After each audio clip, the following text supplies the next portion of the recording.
Hello, and welcome to the Technology Policy Institute's podcast, To Think Minimum.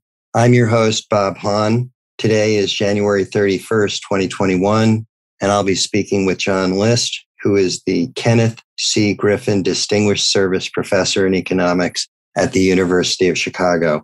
We'll be talking about his new book, The Voltage Effect, How to Make Good Ideas Great and Great Ideas Scale.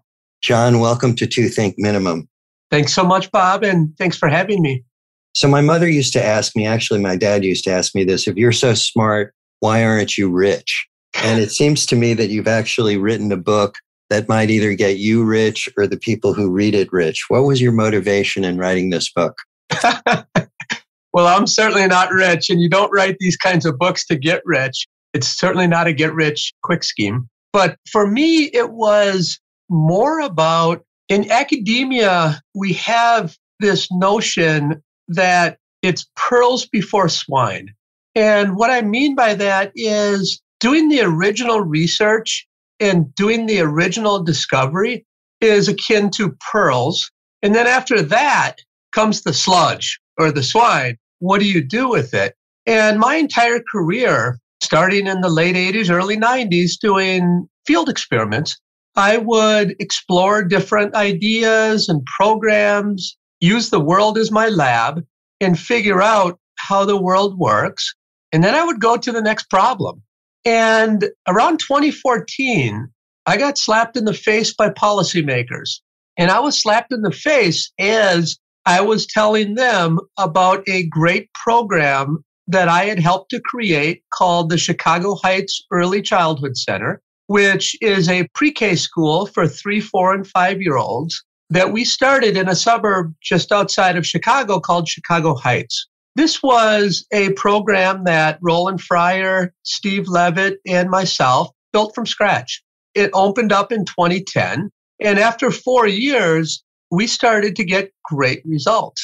So I naturally said, I'm going to go and tell policymakers about these great pearls that we've innovated, we've created, and I want to give them our curriculum for free. I want every kid in the world to have the curriculum that we've developed at check. And that's when the slap in the face happened, Bob. Now, the slap in the face was, Professor List, this is a great program, but we don't think it will scale. And I said, why? And they responded, it just doesn't seem to have the silver bullet. And I said, well, what is the silver bullet? And where do I buy a few dozen of them? Because I need them. I want to keep doing great science and having that great science change the world. And they basically said, well, we don't really know, but every time an academic or a researcher brings us a great idea and we try to scale it, it never meets expectations. It's always much, much less optimistic in the end when we roll it out than what you told us it was going to be. And then I said, well, why do you think that is? And they said, we really don't know, but there's a new field called implementation science that basically started after President Bush II put out a call for more evidence-based policy and to think harder about the scale-up problem. But they kind of tell us it's because of fidelity, but we're not really sure. That's when I said, well, I'm going to roll up my sleeves, and the back nine of my career is going to be to try to add science to scaling. Just for our listeners, you are a star in a field that I think you helped create or were the pioneer in field experiments. Could you spend a minute or two talking about what they are, or maybe just giving an example, maybe out of the education example you just mentioned or whatever you want, and how they're relevant for the questions you're addressing in this book? Absolutely. So the way I want you to think about field experiments is in some way moving from the lab. And you can say, well, what's the lab in social sciences? Well, the lab is you have a laboratory on campus, maybe it's a classroom, and you bring in 30 sophomores and you put 15 of them in treatment and 15 in control, and you examine how they behave and how their behavioral differences are correlated with your treatment. That's what social scientists, in particular economists and psychologists, call a lab experiment. So we started doing field experiments in the early 90s. And you're right, I was sort of on an island by myself. A lot of people told me I was dumb for doing it and it didn't make sense. But my idea was we need to somehow add naturalness to this laboratory environment. And it could come in many forms. It could come in, why not explore how the real actors behave in these experiments? Why not put naturalness around the actual environment in these particular experiments? Now you can think about slowly moving from the lab to the field. There are a lot of different kinds of field experiments. The ones that we might be most familiar with would be, I used to be the chief economist at Uber, and we rolled out tipping in the app in the summer of 2017. My group, which was called the Ubernomics team, my group was responsible for testing what are the best ways to show the tipping choices in the app. So what we did is we took 1 million people and showed them, here's what you can tip, $0, $1, or $2. Then the next 1 million people got 0%, 5%, 10%. That's just a way to explore the ask string.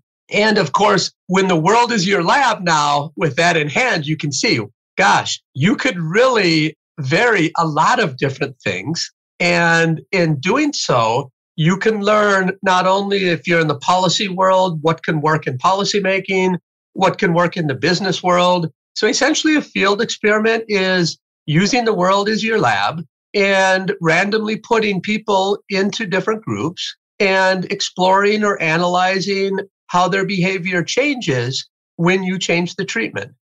Right. So is this a little bit like what they call A/B testing in marketing? I think that's right, but it's A/B testing on steroids. And what I mean by that is typically in a field experiment, you will start with doing an A/B test. That's great. And in fact, a lot of the other methodologies, like using mounds and mounds of data and beating it up to try to get it to say something causal, those essentially can give you what an A/B test can give you as well, with certain assumptions. I think of a well-done field experiment is you start with A/B, and then you dig a little deeper into asking, what are the sub-treatments that can not only tell you the effects of causes, but also the causes of effects? So an idea is I learn that something matters, and then I understand what are the mediation paths and what are the moderation paths that are happening in the real world, because those help me to determine whether I can generalize those insights or scale them up. So a full-blown field experiment in my mind is you start with what the marketers have done for 50 years, but you use economic theory or previous literatures or what have you to explore and measure the whys behind what's happening in your measure. Makes total sense. A lot of your book focuses on scaling. Can you provide an example maybe where scaling has worked in the real world and maybe another example where it hasn't worked so well? Yeah, absolutely. So let's start where it hasn't, because the world is replete with those kinds of examples. And what I talk about in chapter 1 is the Just Say No campaign. And if you're roughly my age, I graduated from high school in 1987. And there was a wonderful first lady named Nancy Reagan who was married to the President Ronald Reagan. And as we all know, first ladies take it upon themselves to have a mission. And in many cases, these missions are just wonderful chores that they try to carry out to change the world. The first lady decided to take on the drug use amongst teens. So she advocated for a program that was called DARE, D-A-R-E. And this is basically an educational program that is meant to tell high schoolers or teens, just say no to drugs. Back then, I can still remember one of these officials came into my high school. They gave the just say no pitch. And I looked at my teacher and I said, I don't use drugs, but I have a lot of friends who do. And there's no way that this is going to work. No way. He looked back at me and said, well, John, maybe you're right, but they tell us that there's real data behind this Just Say No campaign. So part of my research, I looked for the data. There actually was a really good study that was carried out in Honolulu, and it had 1,777 kids. And I can't find errors in that experiment, but this experiment was simply a false positive. When I say false positive, what I mean is the data were lying. So when we set up our experiments, we know that there's statistical error, and we set alpha, which is a false positive rate, to 5%. So even if we do everything else right, forget about publication bias and p-hacking and all that stuff, there's still a 5% chance the data are lying. Now, when you go back and try to replicate that result in Honolulu, nothing happens. Go to LA, doesn't work. Go to Denver, doesn't work. Go to New York, doesn't work. It was simply a false positive that we spent millions of dollars on. And that's one of the vital signs that I talk about in the book when I say, make sure your idea is not a false positive, because the policy world is just replete with examples of trying to scale something that never had voltage to begin with. That's like one example, and you'll see a ton more in the book, but let's talk about some good stuff. So you wanted an example of something that has scaled, and I want to talk about something that has scaled and it meets my 5 vital signs that I talk about in the book. So let's turn back the clock even further than Nancy Reagan and talk about Jonas Salk. Salk was a great innovator, and he comes up with the polio vaccination. And like any good scientist, he tries it out on his kids first. This is a story that is very similar to a lot of other scientists, not only in the hard sciences, but also in my life. I usually try things on my kids first. I have 8 kids. I happen to have a set of twins, so I have a natural control group as well. So Salk tries it on his kids. It works. He tries it on a lot of other kids. It works. He finds out that it's not a false positive. Okay, so that's vital sign number 1. Vital sign number 2 is make sure that it works for all of the kids if you want to scale to everyone. So what they did next is they did all kinds of large-scale experiments on a bunch of kids, and they found that it works for everyone. Black, white, brown, et cetera, et cetera, et cetera. SES, doesn't matter. It works. That's vital sign number 2, is understand the slice of the pie that your idea can help. Vital sign number 3 is where Salk potentially runs into the biggest problem, and that's how to get it into people's arms. Now, vital sign number 3 is properties of the situation, and that's any situational features that you're going to be confronted with at scale. Make sure your idea works with those constraints in place. Here's the beauty behind the polio vaccination, because what they did is they opted to leverage the healthcare system. And what I mean by that is any listeners who have had children, you sort of know what happens. Baby comes out, you're exhilarated, and the doctors take it away for tests, and they give a few shots to the baby. You bring the baby back in 6 months, more shots. Bring the baby back in 12 months, more shots. Bring the baby back in 18 months, more shots. That's a playbook that we've developed using science to make sure our children are healthy, and they'll be healthy for years to come. What they did is they put the polio vaccination in that suite. So now it's not very costly for parents to do it. It's not costly for you to get them in because, look, when you have a kid, it's going to be hell or high water to stop you from making sure your child receives the health care that they deserve. So you're going to make your 6 and 12 and 18-month appointments. So you're going to get the vaccinations. Great. Now, vital sign number 4 is understand the spillovers from your idea. Now, here the spillovers are great because once you get the polio vaccination, you can't give it to other kids. So once you have a certain fraction of kids that get it, especially all the kids, voila, you've solved something really important. The last vital sign is the supply side of scaling. So as a Chicago economist, a lot of times at this point, people say, well, is he really a Chicago economist? He's just talked about the benefit side or the demand side in 4 of his vital signs. What happened to the supply side? Well, this is where the supply side comes in. Because when you think about the voltage effect, which is I find something on a small scale, and when I scale it up, does it maintain the same benefit cost profile? So the literature, when I started working in implementation science, they focused exclusively on the benefit side. And they tried to explore voltage drops, which would be you get a great result in the Petri dish, you scale it up, and you get like 1/10 of a standard deviation effect that you got in the Petri dish. In the fifth vital sign, it's purely about supply side. And here, it's simply about economies of scale and diseconomies of scale. So this is a bread and butter of, Bob, what you and I always talk about in economics. And if you ever talk to any entrepreneurs, talk to Elon Musk, the secret behind his sauce is usually the supply side. And it's usually an idea that revolves around economies of scale. So with the vaccinations, just like any other drug, the big cost right away is R&D. That's a sunk cost already after we have a vaccination that works. So now you have economies of scale as you produce it, of course. It's a lower cost on average for the average person, the more that we produce. Usually in this literature, the next cost that comes along is the cost to get it in people's bodies.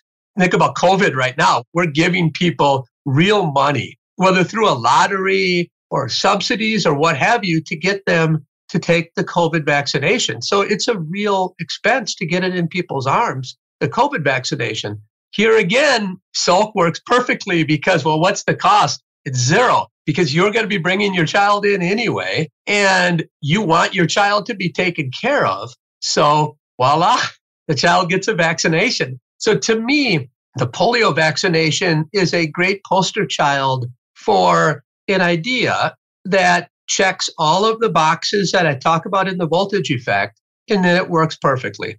I love the polio vaccine, and I've taken it. And I also had whatever it was, the Say No to Drugs lecture that you had. I think I was in junior high or high school, and had the same reaction. I was sort of rolling my eyes for an hour. Why are we being subjected to this? I guess you raised the issue of COVID. And since it's on everybody's mind and has affected most people's lives, like you and me, what went wrong there? We've got the vaccines and the boosters and whatever. And I guess two questions. We don't have to spend, an hour on COVID, but just focusing on the vaccine, it would seem to me almost a no-brainer. The government rolled it out, said, here, it's for free. You can take the first one, the second one, the booster, what have you. What went wrong and how might we do better? No, it's a great question. I do talk about this in the book. I think that there's plenty of blame to throw around on folks on both sides of the aisle. When COVID became politicized, it became something that was beyond a public health problem. It became a political problem. And I think anytime that there are important threshold benefits, and what I mean by that is after a certain fraction of people get immunized, call it a herd effect, then we're all safe. We still haven't reached that herd effect. And I think it's because it became politicized very early. On the rollout side, there hasn't been a natural way that we can decrease the barriers to get people to go and do it. This isn't about a child who is born and once they get the vaccination, it's good forever. This is something that there's a real cost. You have to spend some time, maybe go wait in line, maybe sit in the grocery store like I did for an hour and a half to get my booster shot. So you might think, well, these are pretty small costs for something that's so important. It's true. But as we know from behavioral economics, transportation barriers, other types of subtle or small barriers end up having large effects, especially when you put them with the political ideologies and you start to wonder, is that really for me? Is that something I should have? And then I think on top of that, you wonder, well, what are the long-term effects of this? This has just started. What's going to happen in 10 years? Will there be something different, or will there be a COVID vaccination response? That might enter some people's minds. I think when you put that all together, you have a person who has enough question marks to where maybe something like a simple ride to Walmart to get the vaccination. I'm part of a research team right now. I'm the chief economist at Lyft right now, and I'm working with a team to try to lower the transportation barriers to get people a free ride. to a Walmart or a CVS or wherever so they can get the vaccination. This is going to be rolled out soon. So we've had some success using that approach when we're trying to get people to consume healthier foods, people who live in a food desert.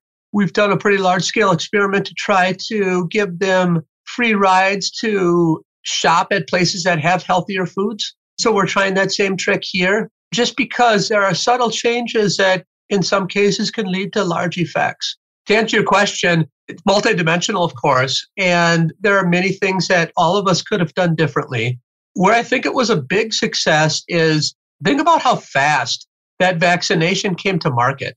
And I believe it's safe when you think about the efficacy tests so far, and you think about the science behind what the vaccination is doing to your body. It feels safe to me, the famous last words, right? But it feels safe to me in a way that a typical drug trial would have the efficacy and safety profile that we've tended and we've come to expect. So I think that was a major achievement of our economy and of our politicians. Now, getting people to actually uptake the vaccination, I think by and large has been a major failure. You mentioned food, and you had this cool example in your book about a restaurant that I used to go to with my wife in Oxford called Jamie's. And I did notice that it closed down one day, and you have a story about it. Do you want to tell our listeners about Jamie's? Because it was quite popular and we had to wait online to get in there when it first opened. No, absolutely. So Jamie Oliver, a wonderful chef. You're right. He, like so many others, had a great idea. And in the Petri dish, or in his case, in one restaurant, that great idea worked very well. When I look not only at that example, but at a lot of restaurant examples, you have a lot of restaurants that have tried to scale and it doesn't work. You have a lot of restaurants that have tried to scale and it does work.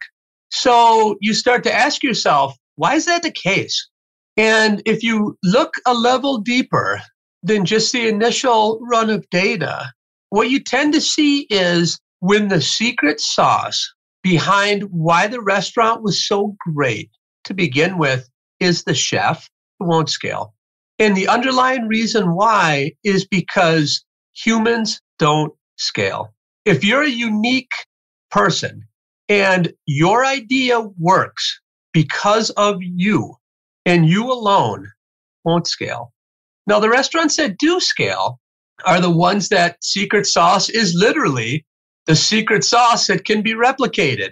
Take Domino's. Domino's works because you can replicate the ingredients at scale. In fact, you have scale economies there. As you grow more and more Domino's, it's not that hard to keep getting the same cheese, the same pepperoni, the same sausage, et cetera, and you can do it at a lower cost. So that's something that will have high voltage. Those restaurants tend to work. Now you have some tweeners, so to speak, like some restaurants that you kind of question whether the secret sauce is scalable. And I want you here to think about a brick oven. So sometimes when you go to an old pizzeria in an old town that maybe the pizzeria in Italy is 500 years old, and then you have this great pizza, and you wonder why it's so great. In many cases, it's that brick stove oven. It's very difficult to replicate that in other restaurants because there's some secret sauce behind the ashes and fumes and the must in that big furnace and chimney that you just can't replicate. And there are other cases where it can, where you have the cooking element where you can replicate it at scale. Now, this falls into my third bin, which I call representativeness of the situation. Is the situation under which you drew the original data, can you replicate that situation at scale? And if you can't, you need to go back to the drawing board and do something that you can replicate. If you can, then we're in business. We pass that vital sign. So I still didn't quite get the picture on Jamie's. Why did it close? Well, it closed because both he and his manager were the secret sauce. He scaled quickly. They had a lot of restaurants. They were all over England. They were all over the place. But guess what? Jamie and his general manager could not be all over the place because they're humans. And their secret sauce could not be spread over the restaurants. And guess what started to happen? Lower quality food, lower quality environment, lower quality supply chain because manager was doing that, Jamie was doing the cooking. Take both of them out of the equation, they're done. Humans don't scale. You mentioned the idea of implementation. And years ago, I read a book which was influential at the time that I think Aaron Wildofsky and this guy Pressman wrote, something like How Great Expectations in Washington Get Dashed in Oakland, or something like that. I probably have it wrong. You're right. That's a wonderful book. Here's what I want to press you on. You take a very scientific approach to this whole endeavor, which I think is great. But you've worked in the real world. You sat in a windowless office. I sat in a very nice office in the OEOB before you doing similar things. The world is full of politics. And how does politics enter into your scalability equation, particularly because you're concerned not only about making businesses more efficient, but about making government programs work better? 100%. Let me talk about, first of all, a broader point, and then I want to dig into political will and politicians' pursuits and how my book can speak to them. A first broader point is that when you look across the different hats that I have worn, exactly as you're saying, I worked in the White House for a year and a half. I was a chief economist of Uber for 2 years, chief economist of Lyft for 4 years. I've worked with a lot of local governments, a lot of organizations. What has been interesting to me is that the same thread that connects these organizations revolves around scaling. They all face the fundamental same problem of, I have an idea. How much should I invest in that idea to scale it? And when I first started reading this literature, what I learned was this is all art.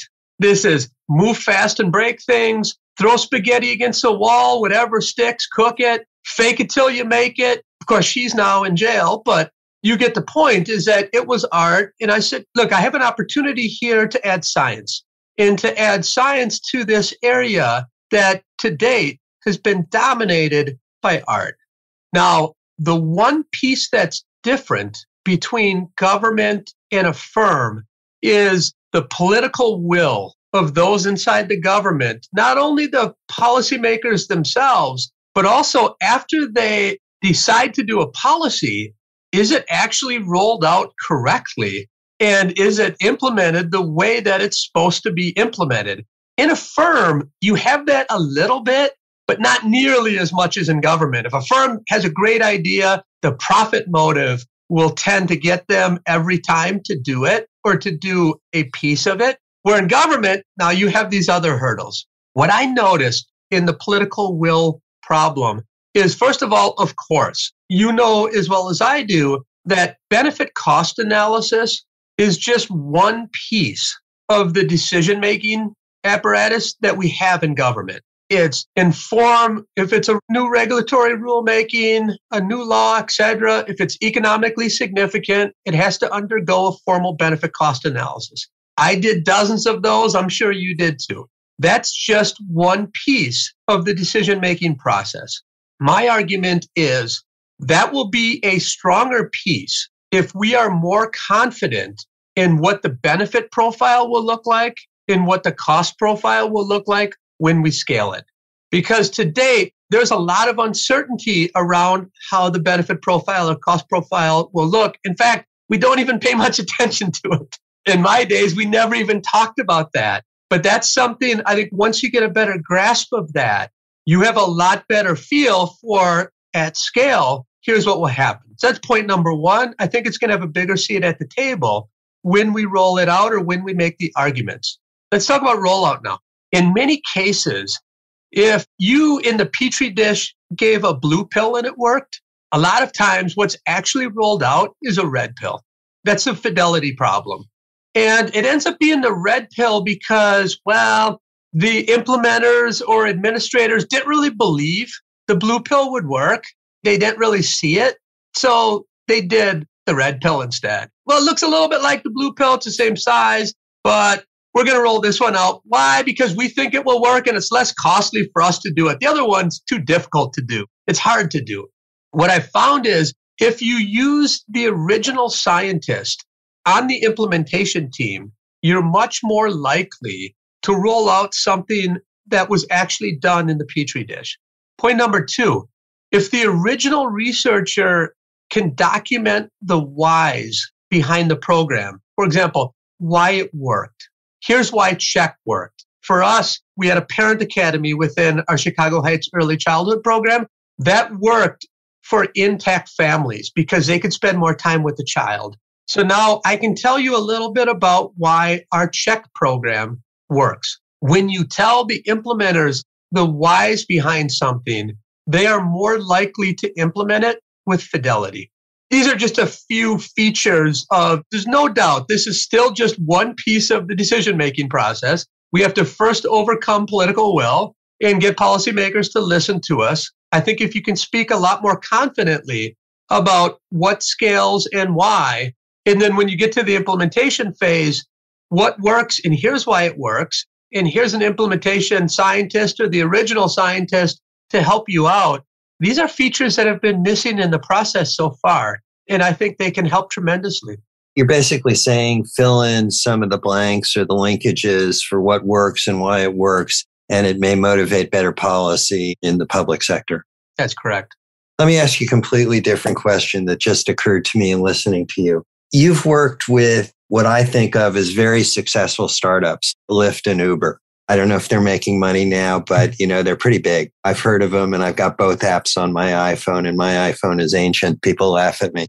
My question relates to how you think about firms. Do you think about them as very sort of efficient machines, or do you think of them as we sort of do in Econ 1 when we model perfect competition and things like that? Or do you think of firms as very inefficient or a whole range based on your experiences working in the private sector? And part of my motivation is a piece that Herb Simon, who is a very great economist many years ago, he introduced one of his articles and he said from 10,000 or 30,000 feet, and this isn't a direct quote, when you look at General Motors and you look at the government, they're not that different in a lot of dimensions. What's your take on how efficient firms are and how they can raise their game? Yeah, great question. There are pieces of firms that are very efficient. And what I mean by that is when there's an innovative idea or a new strategy, the firms that I have worked with have been extremely efficient to roll that out in a way that both helps the consumer and helps their own bottom line. And when it doesn't work, or when they begin to get bad signals, they're quite efficient at bringing it back in. And I think the biggest difference between firms and government, and as you noted, I've worked in both for years. In many cases, it's hard for the government to reel things back in. And I think the fundamental problem is that governments tend to roll out new ideas in a way that makes it impossible to measure if the idea is working. I'm not calling for a full-blown RCT, or randomized controlled trial here. If you can, that's great. But I'm not even calling for that. I'm calling for all governments to roll out policies in a manner in which we at least have a chance to measure whether it's working, and then to have a system set up to continuously measure whether the program that has just been scaled is actually working the way we thought it was going to work. And if it doesn't, to have a plan to adapt. I think that in the past, we viewed any adaptation, any quitting is a moral and massive failure. It's not. As you know, in economics, entry and exit is proof of a well-functioning marketplace. The fact that we don't have entry and exit of new ideas in government and new programs in government just tells you how inefficient the entry and exit rates are in government. And it's because we don't measure those programs when we roll them up, and we don't have a plan to measure them. That's a big difference for a firm. A firm will constantly measure and adapt and take back. The one aspect that they could take back that I worked on in Uber was tipping. So back in 2017, when we rolled out tipping that summer, we knew that once we put it on the app, it would be impossible to take back. Because once drivers had the right to receive tips, we knew it would be nearly impossible to reel that thing back in. So we did a bunch of beta testing up front to make different markets, 5% here, 5% there, to make sure that what we were going to roll out nationwide in the end made sense. Now, even when we rolled it out, we did it in an experimental way. We rolled it out. Some entire cities got treatment. Some entire cities got control because we wanted to test. When you treated an entire city, what happened to equilibrium wages? What happened to equilibrium service levels? And the only way you could do that is if you randomly allowed some cities to get tipping and other cities not to. And then, of course, after 6 months, we rolled in those other cities. So in the end, everyone got tipping. So I think firms can be very efficient. Now, when I said both, there are some inefficiencies that I've noticed in firms too. One is along the lines of working and sharing information across a large org. So when you think of an org that has maybe 4, 5, 10,000 people, one problem you have to overcome is the silo problem. And what I mean by that is at Uber, say you have a marketplace that has 500 people working on refining the marketplace. You have another group working on driver acquisition, another group working on rider acquisition, another group working on diversity, another group working on insurance, et cetera, et cetera, et cetera. The inefficiencies that I've noticed in firms is that these silos end up attenuating the information flow between groups in a manner that makes it less efficient. Because in many cases, what we learn in one silo can be tried and applied in other silos, and it tends to take some time if it happens at all. That's the biggest inefficiency that I've seen in larger organizations. You raise the issue of organizations in your book.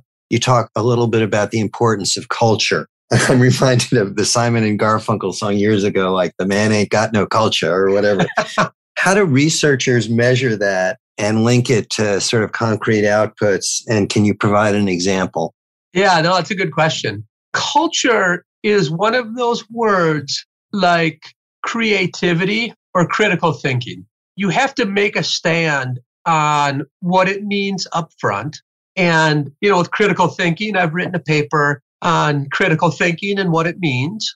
On creativity, I've also worked a bit on that. And in each case, you have to say, here's what I mean by creativity or critical thinking. So with culture, what I mean is, on the one hand, people are happy at work and people are getting the most out of themselves in the teams that they're working in. And the culture promotes that kind of productivity. Okay, so when I think of culture, in the book, I talk about cultures that I see working and some cultures that I see not working. The running example in that chapter is about Brazilian fishing villages. So in one case, you have the Kabuchi villages, and these are villages where you have groups of workers all jumping into a boat and going out on the ocean with really heavy nets, and they have to fish as a team. And what they bring in to the boat and bring back to shore is split amongst the team. Now, juxtaposed to that village is a village just inland, and they have a lake that they fish on. And in this village, you have a bunch of soloists. And these soloists all have their own boat. They go out in the lake, they fish. What they catch, they bring back, and they take it to their family. If they have extra, they sell it in the market themselves, and they take the profits. What we find in doing research along things like cooperation or community or public goods provision is that in that Kabuchi village, there's a lot of community spirit. There's a lot of public goods. In the soloist village, doesn't look so much so. My point is, from the very beginning, an organization should think hard about creating an environment that is like the Kabuchi villages. I call it build your own Kabuchi. So what do you mean by that? What I mean by that is from the very beginning, when you're hiring people, there can be subtle changes in your job advertisements that lead to pretty big changes in who applies for the job and what wages they receive.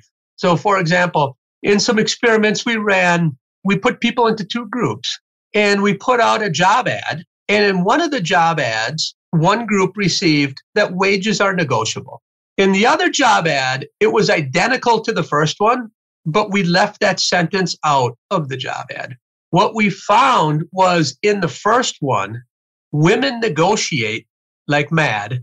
They negotiate even more than men, and they're really good negotiators, and they start with higher wages. In the job ad that did not have that sentence, women shied away from negotiating.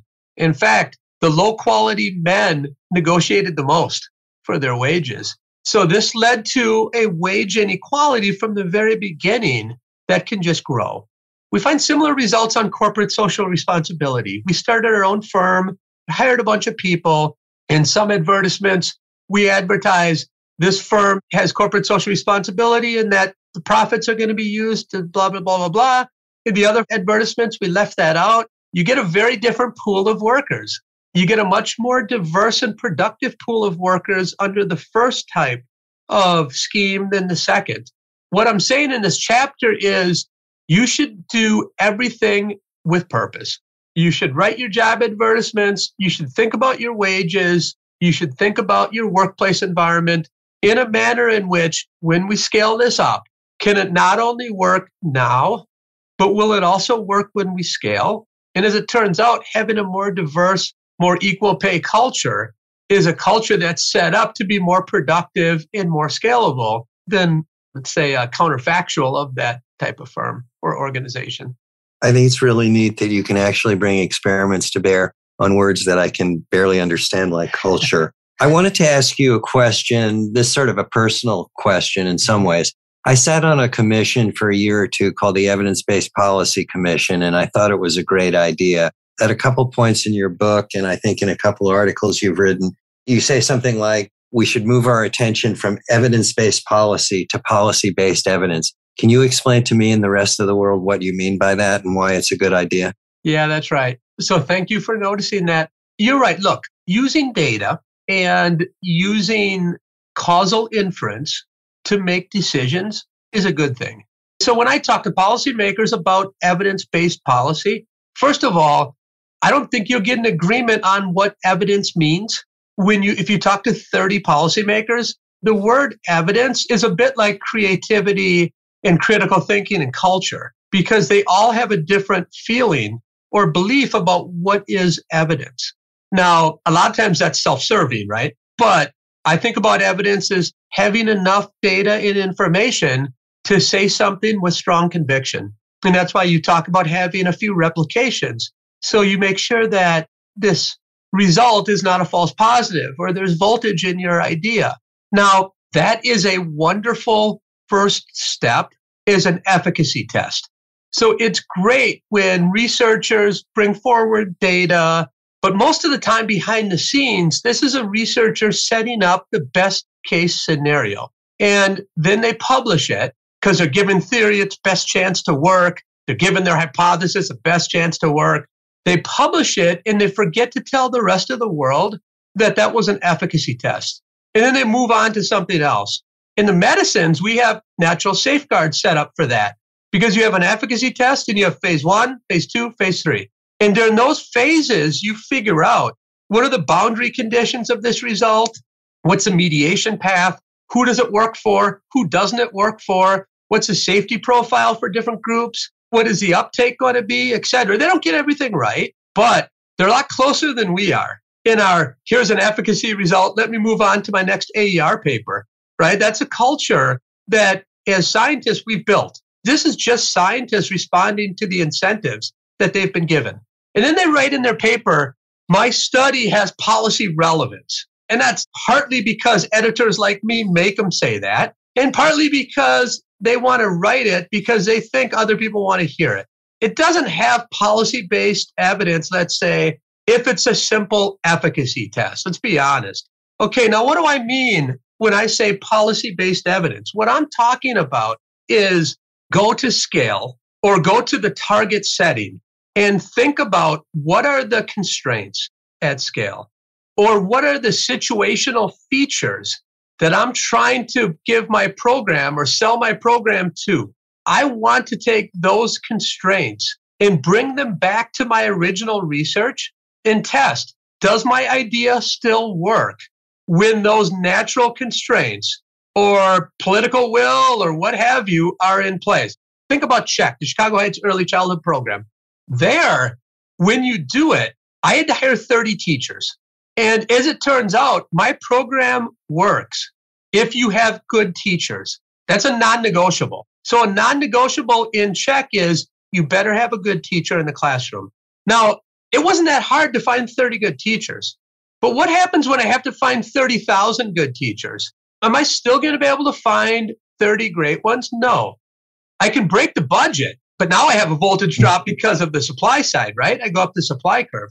So if I want to keep the budget the same, I better bring that back to the Petri dish and hire and stratify and block on marginal teachers and see if CHEC works with marginal teachers. So now I'm talking about a subtreatment under my AB to say in the efficacy test it works, but I know I'm going to have to hire a lot of marginal teachers. So let's see if this idea works with marginal teachers. If it does, I compare that to how much voltage do I lose with marginal teachers versus good.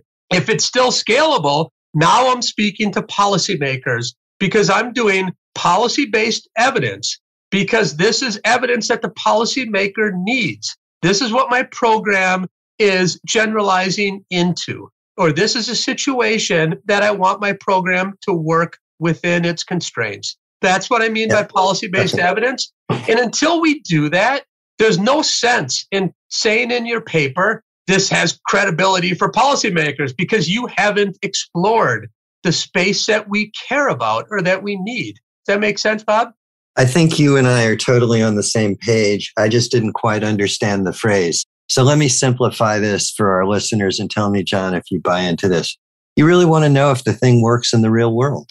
With all the constraints and imperfections of the real world. One of the things that turned me off about economics for a while, I'd read the same articles that you did, but about 20 years before you, which at the end of the chapter, the conclusion or the paper, they say, here's the policy relevance. And it was laughable based on a very narrow description of whatever they were doing.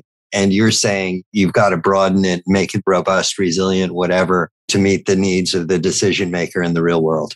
100%. But now what I'm proposing is something that maybe even is a little bit more radical because I want the experimentalists to flip the manner in which they usually do their research and backward induct from understanding what those imperfections will be at scale and then exploring those in their AB and subtreatments to make sure that you still have voltage with those imperfections in place. That's what we don't do. So that would be nice, but the question is, what are the incentives to do it? Can we get the big shots in the profession to change the incentives? So instead of putting out this sexy new car each time, we actually pursue it. Let me comment on that for a minute because you're right. Right now, we do that when we explore heterogeneity of people. That's all the rage in economics. Does it work for men? Does it work for women? Is it weird? Is it weird? They test for heterogeneity. What I'm proposing here is to do the same thing, but with situations. So it takes donors, it takes a government, it takes journal editors, it takes a group of people to say, we have a really good start in exploring heterogeneity along the lines of the dimension of the subject pool. Great. But what we don't do is exploring heterogeneity along the lines of the situation pool or the imperfections that we have in the real world. So I don't see that as a big ask. We do that. Now, what it is it's to add 2 or 3 treatment cells, where in heterogeneity, what you're trying to do is you're trying to sample a broader group of people so you have power to explore heterogeneities. But it's sort of along the same lines. So I see it as a big shift in the profession. How do you change the incentives to get into the top 5 journals and things like that? I don't see the journals moving there in my lifetime, but let me end, since you've been very generous with your time, with one very small problem, which is climate change. I'm going to simplify it a little bit because we don't have a week to talk about this. Many countries around the world are now introducing electric vehicles. And let's assume, arguendo, that that's a good idea. And I have misgivings about it, and you may or may not have misgivings about it. How can we bring the tools or your insights about scaling to this problem if the government's ambition is to get a large fraction of the population, say, to be driving around in an EV in 10 years? That's right. And we don't have to debate, because I do have some questions as well, whether the policy makes sense. Let's pretend it does. I think a first question is, this is like the household adoption of technology problem, right? How should we think about convincing households to adopt a new technology? So first of all, we need to build the product so it's affordable under the current prices. And if we don't, we have to have subsidies. We know that, but also usable. So in some work with Rob Metcalf and Christopher Clapp and Alec Brandon and Mike Price, we look at smart thermostats. Smart thermostats back in the day were all the rage, right? We're going to put them in every home in the US and we're going to save a bunch of energy. So we end up using and looking at some O-Power data that randomly puts households getting the smart thermostat, and some don't and some do. And we compare our results to what the engineers said was going to happen. So when the engineers did their estimate on the value of smart thermostats, there are huge estimates in terms of savings. Now, what the engineers assume is that everyone is like Commander Spock, the perfect rational, I can solve a second order partial differential equation in the drop of a hat, and I'm never going to make a mistake. And lo and behold, you get huge energy savings. But you're selling that technology into people like Homer Simpson or like me. I have one of these in my home. What we find in our data is because you're selling it into a room of Homer Simpsons, you get zero energy savings.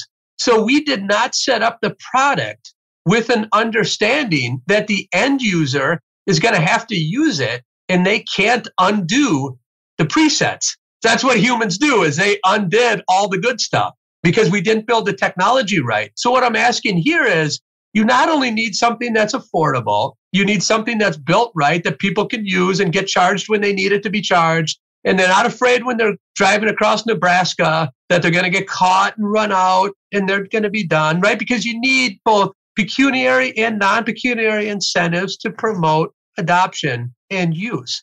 What we found in another set of studies is that behavioral economics can be super useful in generating first adoptions. You know, if you don't have a CFL in your home or if you don't have a battery-powered car, whatever, that non-pecuniary, let's say non-financial incentives like social norming and nudges work reasonably well. But if you want a deeper investment, you need prices. So in that way, you have behavioral economics and traditional economics working together and complementing one another in this idea of we want to take on this big problem that we have called climate change. And one culprit is going to be the household. So we need the household not only to adopt energy-saving vehicles, but also energy-saving technologies for their home. And I think in that case, it's using the suite of behavioral and non-behavioral interventions on margins that we know it works on. On that note, I think we'll have to end. We've been talking with John List about his new book, which I very much enjoyed.